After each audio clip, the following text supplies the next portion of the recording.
Iran imetoa ufafanuzi juu ya makubaliano na Oman kuhusu taratibu wa muda utakaotumika katika mlango wa bahari wa Hormuz. Naibu waziri wa mambo ya nje wa Iran wa masuala ya sheria na kimataifa ametoa ufafanuzi huo kuhusu makubaliano ya muda yaliyofikiwa kati ya Jamhuri ya Kiislamu ya Iran pamoja na Oman kuhusu lango hilo la bahari la Hormuz, akisisitiza kwamba kufunguliwa tena kwa njia hiyo ya majini kunategemea kutekelezwa kwa matakwa ya Tehran.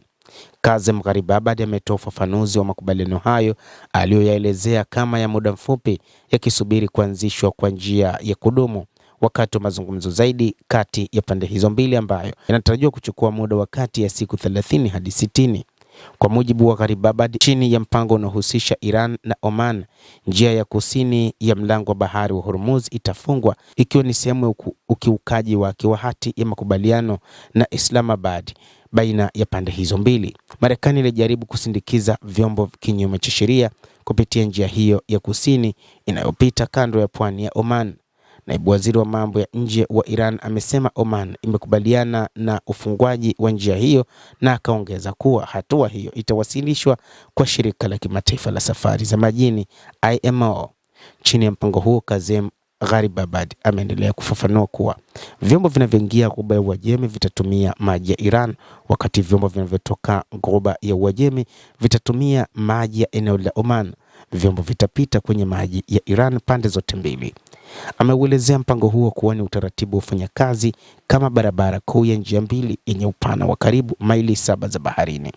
Pamoja na hayo, Gharibabad alisisitiza kwamba mpango huo uliokubaliwa na pande mbili za Iran na Oman haumaanishi kwamba mlango wa bahari utafunguliwa tena muda huu. Amesema suala la mpango huo na kadhia ya kufunguliwa tena kwa mlango wa bahari wa Hormuz ni vitu viwili tofauti.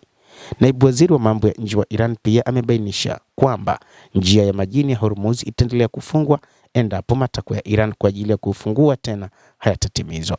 Amefafanua matakwa hayo kuwa ni pamoja na kuondolewa kikamilifu mzingiro haramu wa kiuchumi unaolenga Jamhuri ya Kiislamu ya Iran, kukomesha uchokozi wa kijeshi kwenye pande zote za vita katika eneo hilo ikiwemo Lebanon, na kutoa ufafanuzi wa hali inayohusu mzingiro uliowekwa huko Yemen, anasema Gharibabad.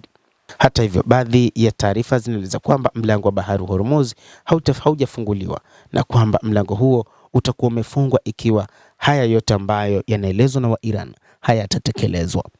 Mtazamaji wa The World News, hayo ndio tuliokuwa nayo, na bila shaka nawe pia una nafasi ya kulike, una nafasi ya kucomment, kadhalika kusubscribe channel yetu hii ili upate habari hizi kwa mapana kupitia The World News. Jina langu ni Adam Hussein.